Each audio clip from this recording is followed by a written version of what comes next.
Bentornati in diretta e a proposito di studenti ma anche di minori, un altro argomento cruciale in queste ultime settimane è quello del vaccino. Come vediamo dal sito veronadaily.it si parla di chiaramente vaccini ai bambini, infatti la campagna vaccinale per minori tra i 5 e gli 11 anni procede un po' a singhiozzo e ovviamente ci sono tanti elementi che concorrono alla scelta se vaccinare o meno un minore, tra cui anche le scelte dei genitori, separati o sposati, e cosa succede appunto se i genitori, padre e madre, sono in disaccordo su questa scelta importante. Su questo argomento è intervenuta l'AIAF Veneto, l'associazione appunto degli avvocati per la famiglia e i minori, presieduta a livello regionale dall'avvocato Sabrina De Santi, che abbiamo in collegamento. Benvenuto avvocato. Buongiorno, buon pomeriggio. Allora, la ringraziamo per aver accettato il nostro invito. Dicevamo, il tema vaccino è divisivo di per sé anche per gli adulti. Figuriamoci, insomma, per una scelta che riguarda i minori. Voi perché avete ritenuto in questo momento di intervenire anche con una nota stampa ufficiale? Che situazione si è creata in queste ultime settimane attorno a questo argomento?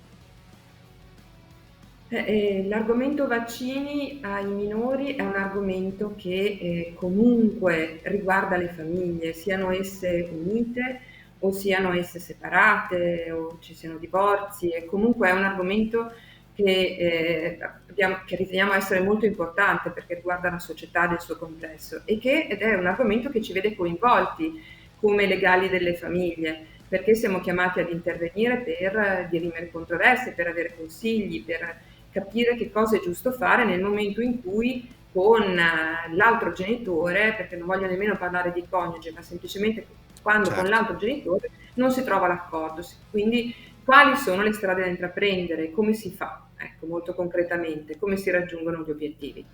E allora siamo tutto orecchie, cerchiamo di capire le strade, il suggerimento che date voi come AIAF chiaramente, e immaginiamo comunque che a livello legale ci sia differenza o no intanto tra genitori coniugati o genitori separati o addirittura divorziati. C'è differenza? Allora, sì, c'è una differenza nella procedura, però direi che quello che non cambia è che al centro dobbiamo mettere i ragazzi, i bambini, gli adolescenti, i minori, sono il nostro soggetto. Hanno dei diritti e questi diritti vanno rispettati, e quando i genitori sono in contrasto, ciò che dobbiamo lasciare emergere è quella che è anche la loro volontà e comprendere le ragioni del contrasto tra i genitori. Per cui nel momento in cui il minore è un soggetto di diritti e non un oggetto dei diritti o di contesa tra i genitori, c'è un punto di partenza che è comune, sia che siamo sposati, sia che non lo siamo semplici conviventi, oppure che addirittura siamo separati o divorziati. Quindi si parte dal bambino. Dopodiché, se i genitori convivono, ci sarà una procedura che è semplificata, si va dal giudice, il quale tende a dare dei suggerimenti, ascolta i genitori, ascolta i bambini, e dopodiché non emette un suo verdetto, non dice qual è la soluzione, non decide al posto dei genitori, ma indica quale dei due genitori potrà decidere. Tra il papà e la mamma decide chi potrà portare avanti la propria istanza, quindi lasciando ancora uno spazio, un margine all'accordo. Invece in caso di genitori separati o divorziati, allora in questo caso è il giudice che impone la sua decisione, sempre dopo aver ascoltato i genitori e dopo aver ascoltato i figli, se hanno superato i 12 anni, oppure anche se più piccoli, quando comunque sono capaci di discernimento. E l'ascolto del minore direi che ormai è dirimente, perché i ragazzi, devo dire che anche i giovanissimi hanno le loro idee, hanno le loro istanze, sanno come portarle avanti, cioè sanno rapportarsi agli adulti e far capire anche quali sono le loro ragioni, che insomma sono ragioni che sono spesso legate al fatto di voler riprendere una vita come quella che facevano prima, al fatto di non essere legati ai tamponi, al fatto di salire sugli autobus con i propri amici, di potersi rivedere, di poter praticare sport, di poter uscire la sera anche senza grandi preavvisi, anche senza dover per forza passare prima dalle farmacie, quindi vogliono riprendere insomma, la loro età, come è giusto che sia, e per questo insomma, si fanno ascoltare.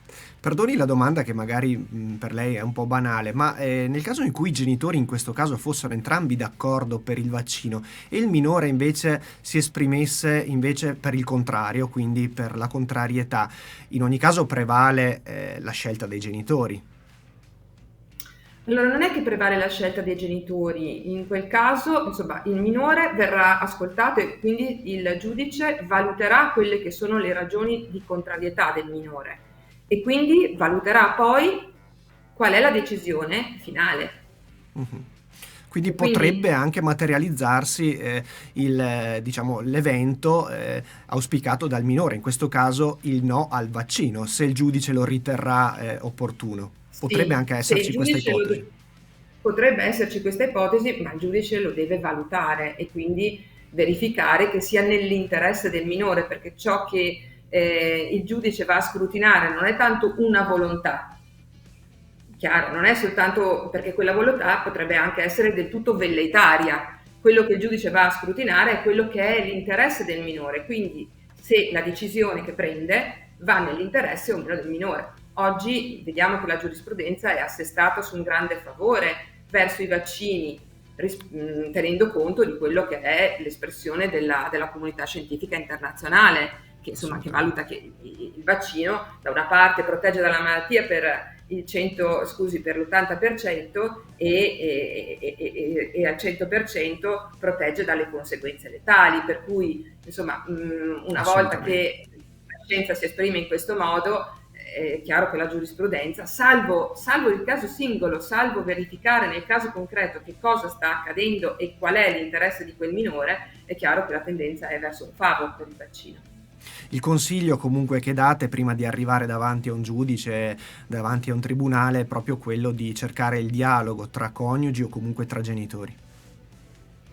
Il dialogo è ciò che ci distingue, no? Noi genitori, in fondo, i figli sono figli di una relazione e quella relazione, anche se per certi versi è interrotta, non può comunque lasciare sullo sfondo i figli. È una relazione che deve continuare perché ci sono i figli, che deve continuare nel loro interesse e pertanto noi spingiamo i genitori a riprendere a parlarsi, ma non soltanto a parlare, perché parlare è la cosa più semplice, è ascoltare la cosa più difficile.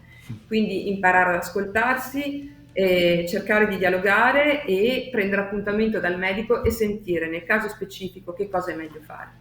Assolutamente, perché in questo gioco delle parti un ruolo importante ce l'ha anche il medico, oltre ai genitori, al bimbo, al giudice, insomma, il medico sarà è sicuramente il punto di riferimento per la famiglia in questo caso, no? Certo, anche il giudice non decide se non ha acquisito il parere del medico che dice che comunque quel minore, non in generale i minori, ma Certo. quel minore può ricevere il vaccino perché è in condizioni, perché è in buona salute.